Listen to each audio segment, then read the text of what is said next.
ఒక అడవిలో మంచితనంతో ఒక ఆవు ఉండేది. అది ప్రతిరోజూ అడవికి వెళ్లి గడ్డి తింటూ తన దారిన తను పోయేది. ఒకరోజు ఆవు గడ్డి తింటున్నప్పుడు దారిలో ఒక పులి కనిపించింది. పులికి ఆకలిగా ఉంది. పులి గంభీరంగా, ఓ ఆవు, నేను నిన్ను తినాలి. నా ఆకలి తీర్చుకువాలి అని అంటుండి. అప్పుడు ఆవు బాగా తెలివిగా ఆలోచించింది. ఆవు, పులయ్యా, నేను ఈరోజు నీలాంటివారిని చూసి చాలా సంతోషించాను. మీరు నా దేవుడిలా కనిపిస్తున్నారు. మీకు ముందుగా పూజ చేయాలి. నేను వెళ్ళి పూలు, పండ్లు తీసుకొని వస్తాను. అప్పుడే నన్ను తినండి అని అంటుండి ఆవు.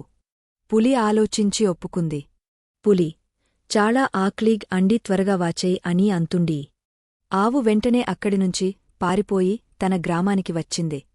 అక్కడి రైతులకు తన కష్టాన్ని చెప్పింది.